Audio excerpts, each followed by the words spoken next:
तो आज रिसेंटली 2 दिन पहले, इनफैक्ट आज नहीं 2 दिन पहले, मैं अपने दोस्त के साथ बैठा था और एक दोस्त था मेरा जो उसने मुझसे बोला कि यार आदिल, तू इतना बात करता रहता है इन्वेस्टिंग इन्वेस्टिंग को लेके, यार मेरे भी कुछ पैसे लगवा दे। मैंने कहा बता। तो कह रहा है यार ऐसे स्टॉक्स में लगवाना जो बहुत सेफ रहे, यार मुझे ना पैसा खोना नहीं। तो मैंने कहा ठीक है। तो उसने बोला कौन से तुझे क्या लगता है कौन सी कंपनी में पैसे लगाना चाहिए।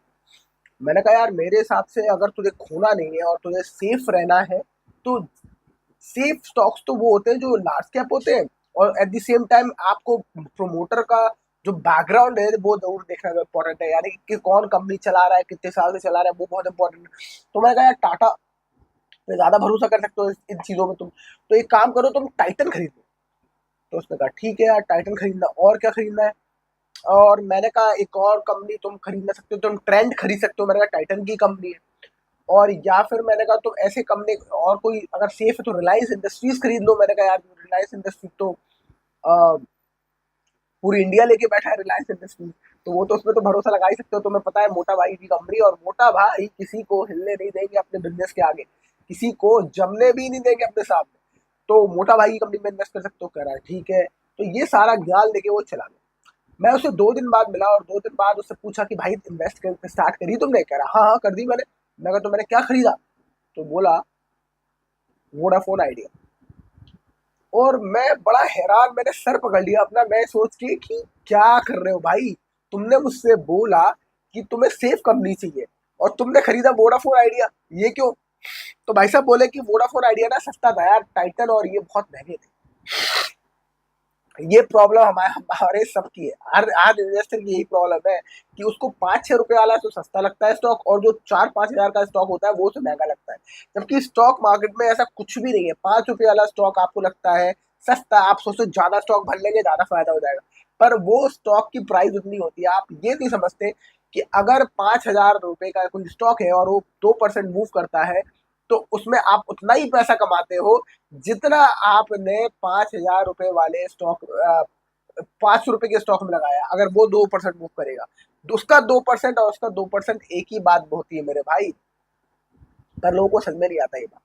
तो मुझे ये समझ में नहीं आता कि लोगों को ये बात समझ में क्यों नहीं आती, और क्यों हर किसी को अल्टीमेटली छोटा प्राइस ही सस्ता प्राइस लगता है। पर ये बात एक बार समझने की है कि जब स्टार्ट किया था शायद, तो मैं भी सस्ते प्राइस ही ढूंढता था, सस्ते स्टॉक ही ढूंढता था। तो अगर आप भी ढूंढते हो स्टॉक प्राइस को सस्ता, 5-6 रुपए वाला पेनी स्टॉक, तो मेरे भाई जैसे जैसे आपको नॉलेज होती रहेगी आपको समझ में आता जाएगा कि कॉस्ट जो होता है, जो प्राइस का जो प्राइस होता है ना, वो एक्चुअली इम्पोर्टेंट होता है, और उससे कोई फर्क नहीं पड़ता कि आपका स्टॉक 20 हजार का है या 20 रुपए का। इम्पोर्टेंट ये होता है कि 20 हजार पे जब वो 5% बढ़ेगा तो आपका पैसा उतना ही बनाएगा जितना वो 20 रुपए वाला बना रहा है, तो जब वो 5% मूव कर रहा है तो बस आपको सिर्फ तसल्ली रहती है कि हमने ज्यादा स्टॉक्स ले लिए, ज्यादा क्वांटिटी खरीदी, बस इतनी सी आपको तसल्ली रहती है। चलो आज हमारे सामने इसी बात पे वोडाफोन आइडिया को उठा ले और एक बार देखते हैं वोडाफोन आइडिया में क्या कुछ उम्मीद बाकी है। वोडाफोन आइडिया हमारे सामने खड़ा हुआ है 69,000 करोड़ का मार्केट कैप लेके। स्टॉक का price to earning ratio mention ही नहीं है। उसके बाद अगर हम देखें स्टॉक का करंट प्राइस जो है वो 6 रुपए के आसपास घूम रहा है, 6 रुपए 37 पैसे पे। और आरओसी है -1.93। ROC right, return on capital employed, मतलब कि माइनस में आ रही है, यानी कि प्रॉफिट ही नहीं है भाई। फेस वैल्यू 10 है, ये बात चलो ठीक है। आगे चलते हैं और देखते हैं क्या हो रहा है। इसका 10 साल का चार्ट उठा ले, 10 साल के चार्ट उठा ले तो आप भाई साहब ये 2015 में 92 रुपीज पे ट्रेड कर रहा था। उसके बाद ये गिरा है और 2020 में इसने 4 रुपए का अपना लो बनाया है। 4 रुपए से ही बढ़कर गिर के फिर बढ़ के गिर पे अभी भी 6 रुपए के आसपास ही ट्रेड कर रहा है। तो कुछ खास बदलाव आया नहीं इसमें, राइट। अगर हम आगे बढ़ते हैं इसको और एक बार देखते हैं कि प्रो जो है, इसमें प्रोज तो कुछ भी नहीं है। कौन से सारी नुकसान है। कंपनी का लो इंटरेस्ट कवरेज रेशियो है, प्रोमोटर की होल्डिंग ही डिक्रीज होती आ रही है, इनफैक्ट 13% और डिक्रीज हो गई। कंपनी का delivered poor sales growth of -0.62%, यानी कि लोग खरीद भी रहे वोडाफोन आइडिया की सर्विसेज। आगे चलते हैं और एक बार इसका हम देखते हैं प्रॉफिट एंड लॉस। ईयरली देखेंगे तो बढ़िया रहेगा। ईयरली को क्वार्टरली में बहुत अप एंड डाउन होता है तो आप थोड़े से वो हो जाते हो, बट ईयरली में ज़्यादा बेस्ट रहता है। तो अब देखते हैं हम इसका प्रॉफिट एंड लॉस ईयरली और ऑपरेटिंग प्रॉफिट 2014 में था 8,000 करोड़ का और अभी है 18,000 करोड़ का। ऑपरेटिंग प्रॉफिट तो बड़ा है, मोटा मोटा, राइट। और हम देखते हैं इसका प्रॉफिट आफ्टर टैक्स। तो प्रॉफिट बिफोर टैक्स देख लेते हैं, या प्रॉफिट आफ्टर टैक्स देख लो, प्रॉफिट बिफोर टैक्स देख लेते हैं। प्रॉफिट बिफोर टैक्स 3,000 करोड़ का था 2015 में, 2014 में, सॉरी 2014-15, 2014 में 3,000 करोड़ का प्रॉफिट बिफोर टैक्स था, 3,000 करोड़ का प्रॉफिट। अभी इसका जो प्रॉफिट है वो है -27,000 करोड़ का। यानी कि प्रॉफिट तो कंपनी कर नहीं रही, उल्टा नुकसान कर रही है हर साल, माइनस में कितने हजार करोड़ का, वो भी -27,000 करोड़ का नुकसान कर रही है। अब आप ये सोचो कि कितना लॉस कंपनी बियर कर रही है। भाई ऐसी कंपनी चलाना, अभी जो चला रहा है उसको भी हैट्स ऑफ है। आदित्य बिरला ग्रुप जो इसके साथ वोडाफोन आइडिया के साथ मर्ज किया है, उनको भी बहुत हैट्स ऑफ है, और उन्होंने अपनी अपनी अभी कुछ कुछ पैसे निकाल के उन्होंने इसमें फ्यूज किए इस कंपनी को रन करने के लिए। कैश फ्लो देखें ऑपरेटिंग एक्टिविटी से तो समझ में आ रहा है कि 8,000 करोड़ का कैश फ्लो उस टाइम पे था 2014 में, और अभी 9,291 करोड़ का, यानी कि 9,000 के आसपास कैश फ्लो। उसी कैश फ्लो पे कंपनी आज भी अटकी हुई है। हालांकि इसका कैश फ्लो पिछले क्वार्टर में पिछले साल 20,000 करोड़ था, उससे पहले 18,000 करोड़ था। इस साल इसका कैश फ्लो बहुत ज्यादा गिर गया यार, बहुत ज्यादा, आधे से आधा हो गया एकदम से। ये कैश फ्लो में भी ये कंपनी एकदम डब्बा गोल हो रही है यार। अब शेयर होल्डिंग पैटर्न देख ले, शेयर होल्डिंग पैटर्न देखें तो 25% प्रमोटर के पास, एफआईआई इसमें घुसे हुए हैं, 5% एफआईआई लेके बैठे हुए इसमें माल, और डोमेस्टिक इंस्टीट्यूशनल इन्वेस्टर्स भी इसमें 4% का माल लेके बैठे।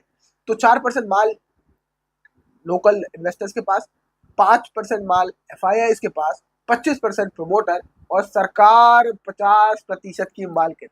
सरकार ने इसमें अच्छे खासे स्टेक लेकर रखे, क्योंकि सरकारी जो कंपनी है इस कंपनी को चला रही है, क्योंकि सरकार ने इसको बचा रखा है सिर्फ और सिर्फ एक वजह से कि भाई साहब ये कंपनी अगर ये निकल गई तो जो टेलीकॉम इंडस्ट्री है इसमें मोनोपोली हो जाएगी, क्योंकि सिर्फ दो प्लेयर बचेंगे, एयरटेल और जियो। और एयरटेल और जियो अगर अपने हिसाब से मोनोपोली करने लगे तो फिर या तो एयरटेल की चलेगी या मोनोपोली की चलेगी या जियो की चलेगी, या फिर दोनों मिला के इसकी जो मार्केट के प्राइजेस है वो डिक्टेट करेंगे, यानी कुछ भी पैसा मांग सकते हैं ये टेलीकॉम सर्विसेज देने के, क्योंकि दोनों अब एक ही, दोनों ही तो प्लेयर है। तो ये आपस में साठ गांठ करके बेटा तू भी कमा और मैं भी कमाता हूँ, और हमारे टेलीकॉम के प्राइजेस के हम आसमान छूते हुए देखेंगे। इसलिए सरकार इस कंपनी को बचा के बैठी हुई है, और सरकार इसमें होल्डिंग करने की बैठी है कि भाई हम तेरे को चला रहे, तू टेंशन मत ले। पब्लिक के पास भी होल्डिंग है 15% की। हालांकि पब्लिक की होल्डिंग 2022 में 20% की थी, अभी 15% हो गई, 5% धीरे धीरे कम हो गई है। तो पब्लिक तो इसमें से निकलती जा रही है बॉस। 2025 में मार्च में 23% थी, और अभी जून में 2025 में ये 15% हो गई है। भाई एक ही क्वार्टर में, एक ही क्वार्टर में 10% पब्लिक इसमें से निकल चुकी है। तो पब्लिक निकली इसमें से, तो माल किसने खरीदा ये तो मुझे समझ नहीं आया। गवर्नमेंट ने इसमें स्टेक्स बढ़ा दिया, क्योंकि पिछले क्वार्टर में 22% गवर्नमेंट के पास थे और अभी 49%, यानी कि ना प्रमोटर को भरोसा है इस कंपनी पे, ना एफआईआई को, सरकार को भरोसा है कि चल यार मैं इसको बचा लेता हूँ कंपनी को, क्योंकि पब्लिक माल बेचेगी तो उसका स्टॉक का प्राइस और पिटेगा, चल यार मैं ही कुछ बचा लूँ इस कंपनी को। तो पब्लिक का माल पीट के सरकार इसमें होल्डिंग रख के बैठी है। आप क्या सोच रहे हैं, आपने क्या डिसीजन दिया, वोडाफोन को आप कब बेचोगे? बहुत सारे लोग तो निकल गए भाई, 10% लोग तो निकल गए। आप भी वोडाफोन से निकलोगे या फिर और वेट करोगे? या फिर आपको लगता है कि इसमें कोई टर्न अराउंड स्टोरी हो सकती है, सरकार की कोई नई नीति आ सकती है जिससे वोडाफोन आइडिया का भला हो सकता है? अगर हो सकता है तो ये बहुत ही इंटरेस्टिंग टर्न अराउंड स्टोरी हो सकती है, क्योंकि एक बहुत ही पेनी स्टॉक है, और जब इसमें टर्न अराउंड होगा तो हो सकता है ये स्टॉक एकदम आपको रॉकेट बनता हुआ भी दिख सकता है, क्योंकि स्टॉक मार्केट में कुछ भी हो सकता है। सो व्हाट यू थिंक, आप इसमें होल्ड करोगे, बाय करोगे, या आप इसको निकल रहे हो? जरूर कमेंट सेक्शन में बताना, and I will see you in the next. Thank you so much for watching, bye bye.